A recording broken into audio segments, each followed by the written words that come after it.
আসসালামু আলাইকুম। মেঘলাস ওয়ার্ল্ডে সবাইকে স্বাগতম করছি। আমি মেঘ, ঢাকা থেকে বলছি। কাছে এবং দূরে, দেশ এবং দেশের বাইরে যে যেখান থেকে আমার ভিডিওটি দেখছেন, আশা করছি সবাই আল্লাহর রহমতে খুব ভালো আছেন। আমরাও আলহামদুলিল্লাহ খুব ভালো আছি। তা আবারও কিন্তু আরেকটা ভিডিও নিয়ে চলে আসলাম। আশা করছি আজকের ভিডিওটা আমার আপু, ভাই, আঙ্কেল, আন্টিদের কাছে খুব ভালো লাগবে। তো যাই হোক, আজকের ভিডিওটা কিন্তু বাইরের ভিডিওই বলা যায়। বাইরে বের হয়েছিলাম। ভিডিওটা কিন্তু অনেক দিন আগের, ওই যে 10-15 দিন আগে যে ভিডিও দেওয়া বন্ধ হয়ে গিয়েছে, এটা কিন্তু ঠিক তখনকার করা ভিডিও ছিল। সময়ের কারণে ভিডিওটা এডিট করতে পারিনি আর আপলোডও করতে পারিনি। তো ভাবলাম যে ভিডিওটা যেহেতু রেডি করা আছে, শুধু ভয়েস ওভার করব, এখন ভিডিওটা দিয়ে দিই। তো রেডি করা আছে বললাম যে ওই যে হসপিটালে থাকতাম যখন, তখন ফ্রি সময়টা বাবু যখন ঘুমাতো তখন বসে বসে ভিডিওটা গুছিয়ে রেখেছিলাম। তো তখন কিন্তু একটু কাজে এসেছিল, ভিডিওটা গোছানো ছিল বলে আজকে ভয়েস দিয়ে দিচ্ছি। তো একটু কৃষি মার্কেট গিয়েছিলাম আর ওয়েদারটা খুবই সুন্দর ছিল মাশাআল্লাহ। আকাশে মেঘ ছিল, আবার ঠান্ডা বাতাস ছিল। আকাশে যেমন মেঘ ছিল, বলতে বলতে কিন্তু বৃষ্টিও পড়েছিল। আমরা রিকশায় থাকা অবস্থাতেই বৃষ্টি ছিল। তো ভালো লাগছিল। বৃষ্টি বেশিক্ষণ থাকেনি, কিছুক্ষণ পড়েছিল। তো ভিডিওটা যেহেতু অনেক দিন আগের, কবের আমার সঠিক মনে নেই, কিন্তু বৃষ্টি হয়েছিল সেই দিন। তো যাই হোক, তারপরে কিন্তু কেনাকাটা করে বাসায় চলে এসেছিলাম। ভিডিওটা দেখতে দেখতে যারা এই পর্যন্ত চলে এসেছেন, এখনো পর্যন্ত একটা লাইক করতে ভুলে গিয়েছেন, তারা প্লিজ একটা লাইক করে ভিডিওটা কন্টিনিউ করুন। আর যারা অলরেডি কাজটি করে ফেলেছেন তাদেরকে অসংখ্য ধন্যবাদ।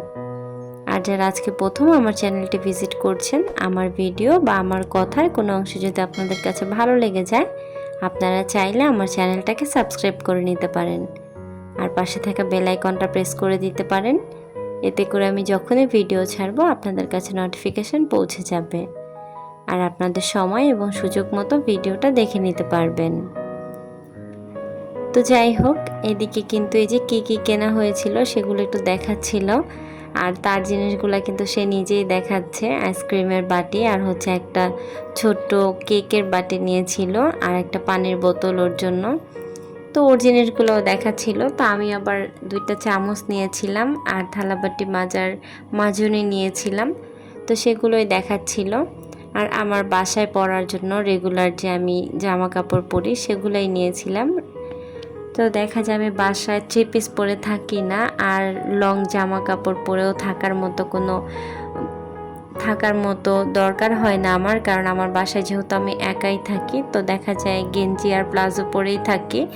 আর প্লাজোতে যতটা আরাম, অন্য কোনো কাপড়ে কিন্তু আরাম পাওয়া যায় না। যারা বাসায় এইভাবে থাকে তারাই একমাত্র বলতে পারে কতটা আরাম লাগে গরমের সময়। তো যাই হোক, আমি কিন্তু মেইনলি গিয়েছিলাম 2টা প্লাজো নিব এই জন্য। তো আমার ওইগুলো অনেক দিন হয়ে গিয়েছিল। আমার গেঞ্জি দেখা যায় যে নতুন থাকে, প্লাজোগুলো পুরাতন হয়ে যায় আর নিচ থেকে সুতা ওঠা শুরু করে, পায়ের কাছে দেখা যায় সুতা আটকে যায় শুধু। তো এই জন্য কিন্তু গিয়েছিলাম। তারপর ওই যে মেয়ে মানুষ, চোখে একটা দেখলে আরেকটা ভালো লেগে যায়, নিতে যাই একটা আর নিয়ে আসি আরও কতগুলা। তো যাই হোক, এদিকে কিন্তু 3টা গেঞ্জিও নিয়েছিলাম। তো বললাম যে আগে শুধু পায়জামার জন্য গিয়েছিলাম, তো সেটাই কিন্তু আগে নিয়েছিলাম। ওইগুলো ম্যাচিং করি নেই, যেহেতু আমার লাগবে শুধু পায়জামা। তারপর তো পায়জামা নেওয়ার পর সিয়ার পাপা আবার বলছিল যে তাহলে একটু গেঞ্জিও নিয়ে নাও, সমস্যা কি। তারপর সে যেহেতু বলেছে, একটু তো পারমিশন পেয়েই গেলাম। তারপর কিন্তু আবার গেঞ্জিগুলো নিয়েছিলাম। যাই হোক, কোনোভাবে পরা যাবে, আমি তো আর বাইরে যাব না যে আমার ম্যাচিং করাতে হবে। তারপরেও কিন্তু মিলে গিয়েছে, একটার সাথে একটা মিলায় পড়তে পারবো। আর না মিললেও বাকি কোনো অসুবিধা নেই, ঘরের মধ্যে তো আমার বর ছাড়া আমাকে কেউই দেখছে না। তো যাই হোক, আমি কিন্তু এদিকে দেখাচ্ছিলাম। আর আমার আপুরা কিন্তু বলবে তোমাদের কাছে কোন গেঞ্জিটা ভালো লাগছে বেশি। আমার তো তিনোটাই ভালো লাগছিল। আর আমি একটা জিনিস কিনতে গেলে না অনেক বেশি হাতাহাতি করি, মানে বাছাবাছিটা আমি একটু বেশি করি। আমার দেখা যায় যে 10টা দোকান ঘুরে একটা দোকান থেকে নিব, তবে দেখতে যেন সুন্দর হয়। দেখা যায় যে গিয়েছি কিন্তু শুধু পায়জামা কেনার জন্য, আর এই যে চোখে দেখাতে ভালো লেগেছে আর হাতের কাছে ছিল, তাই নিয়েছিলাম যতটা দরকার ছিল।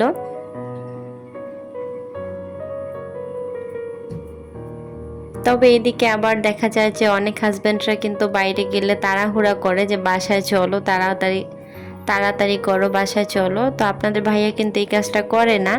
উনি আমাকে বলে যে দেখো সময় নিয়ে সমস্যা নাই।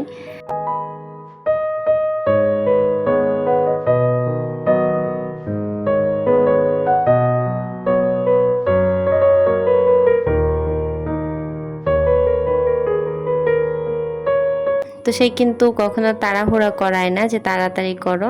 সে বলে তুমি তোমার ইচ্ছা মতো দেখো, যেটা ভালো লাগে সেটা দেখো, হাঁটাহাঁটি করো। কিন্তু ওই যে সিয়াকে নিয়ে হাঁটতে হয় তার, সে তো কোলে নিয়ে ঘুরে। আমি তো বুঝতে পারি কোলে নিয়ে একটা বাচ্চা মানুষ কোলে নিয়ে হাঁটা কতটা টাফ হয় মার্কেটের মধ্যে, সেটা দেখলেই কিন্তু বোঝা যায়। তো যাই হোক, এদিকে যে বড় দুইটা গেঞ্জি, এই যে কালো গেঞ্জিটার আগে যেটা দেখালাম, তো ওই দুইটা গেঞ্জি কিন্তু আমার ছোট বোনের জন্য নিয়েছিলাম। ও যেহেতু অনেক বেশি হেলদি, অনেক বেশি কি বলা যায় যে একটু হেলদি ও, তো ওর দেখা যায় যে লুজ কাপড় দরকার হয় গরমের দিন, একটু ঢিলা ঢালা হলে আরাম পাবে। তো এই কারণে কিন্তু ওর জন্য দুইটা গেঞ্জি নিয়েছিলাম, লুজ ছিল অনেক। আর এই গেঞ্জিটা সিয়ার ভালো লেগেছিল তাই সে নিয়েছিল। তো যাই হোক, ওর ভালো লাগছে, ও নিয়ে নিছে। এটা কিন্তু 50 টাকা করে যে বিক্রি করে কৃষি মার্কেট, ওখান থেকে নেয়া 50 টাকা হিসাবে কিন্তু গেঞ্জিগুলো অনেক বেশি প্রিমিয়াম ছিল। আর দেখতেও কিন্তু একদম সুন্দর ছিল, স্ট্যান্ডার্ড কালার ছিল। তো দেখা যায় কি অল্প টাকার মধ্যে আপনি যদি ওখান থেকে বেছে একটু সময় নিয়ে কেনাকাটা করেন, দেখবেন ভালো জিনিস পাওয়া যায়। আর আমাদের মতো মধ্যবিত্ত যারা আছে, নিম্ন মধ্যবিত্ত বলা যায় আমাদেরকে, তারা কিন্তু গিয়ে কিনে ফেললাম তেমনটা কিন্তু করি না। দেখা যায় কয়েকটা দোকানে ঘুরে বেছে বেছে কম দামে যেই জিনিসটা ভালো পাওয়া যাবে সেটাই কিন্তু কিনি আমরা। তো দেখা যায় যে এই জিনিসগুলো যদি আমি ঝটপট কেনা থাকতো আমার, যে আমার তাড়াতাড়ি গিয়ে তাড়াতাড়ি আসতে হবে, তাহলে কিন্তু আমার একটা শপিং মলে ঢোকা লাগতো, একটা ভালো মানের দোকানে ঢোকা লাগতো, যেন আমার চোখে পড়ে সেটা, আমি যেন সেটা তৎক্ষণাৎ নিয়ে নিতে পারি। কিন্তু আমার তো টাকা সেভ করতে হবে আর ভালো জিনিস নিতে হবে। তো এই ক্ষেত্রে দেখা যায় যে একটু সময় নিয়ে একটু বেছে দেখে নিলেই কিন্তু ভালো ভালো জিনিস পাওয়া যায়। আর এই যে সিয়ার জন্য একটা জামা নিয়েছিলাম, এই জামাটা সে বলেছিল তার যখন ভাই বোন আসবে সে তখন এই জামাটা পরবে, সে নতুন জামা পরে তার ভাই বোনকে কোলে নিবে। তো ওইদিকে কিন্তু ওর ভাইয়া বাবু চলে এসেছে, সেটা তো সবাই জানেন। তো ভাইকে কিন্তু সে সত্যি এই জামা পরেই কোলে নিয়েছিল। আর ওইদিকে 2 জোড়া ক্লিপ কেনা হয়েছিল। আমি যখন ক্লিপটা নিচ্ছিলাম তখন আমি শুধু আকাশি কালারটাই নিয়েছি। তবে যখন লোক আমাকে টাকার কথা বললো, আমি বললাম যে এত টাকা কেন, কয়টা ক্লিপ দিয়েছেন? তখন উনি কিন্তু দেখালো এই ক্লিপটাও। পরে আমি জিজ্ঞেস করলাম এটা কে নিয়েছে? তখন সিয়া বলছিল যে এটা তো আমি নিলাম। তো বুঝতে পারলাম যে এটা তার ভালো লেগেছিল, তো আমি আর কিছু বলিনি।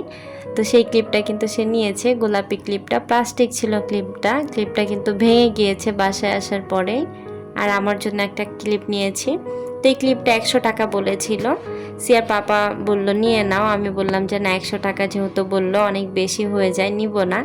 তা আমি কিন্তু নিচ্ছিলাম না। তারপর দোকানদার ভাইয়া বলল যে আপু 60 টাকা রাখবো একদম, আপনি নিলে নিতে পারেন, না হলে আর কিছু বলার নেই। তখন আমি তো আগেই বলেছি যে এত টাকা দিয়ে ক্লিপ নিব না। তারপর আপনাদের ভাই আবার বলল যে নিয়ে নাও, সমস্যা নাই। তো সে যেহেতু বললো ক্লিপটা নিয়ে নিতে, তা আমি কিন্তু নিয়ে নিয়েছিলাম। তারপরে তো আমি না ওই রকম চাকচমক কিছু চিকচিক করে ওইগুলা পড়তে পারি না। আমার দেখা যায় একটু স্ট্যান্ডার্ড টাইপের থাকবে, সিম্পলের মধ্যে, আমার সেই জিনিসগুলোই ভালো লাগে। আমার ওই চকমকো জিনিস একেবারেই পছন্দ না। তো ক্লিপটা আমার ভালো লেগেছিল, এই জন্য নিয়ে নিয়েছিলাম।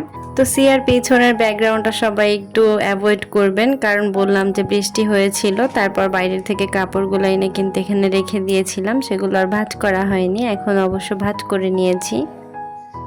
তো আজকের ভিডিওটা এই পর্যন্তই। সবার সুস্বাস্থ্য কামনা করে আজকের ভিডিওটা এখানেই শেষ করছি। সবাই ভালো থাকবেন, সুস্থ থাকবেন। আর আমার কথা যদি কোনো ভুল ত্রুটি থাকে সবাই প্লিজ ক্ষমা সুন্দর দৃষ্টিতে দেখবেন। আর এই ভিডিওটা কিন্তু পরের দিন সকালে ছিল, বৃষ্টি হচ্ছিল মাশাআল্লাহ। তা আমি আবার একটু ভিডিও করে নিয়েছিলাম।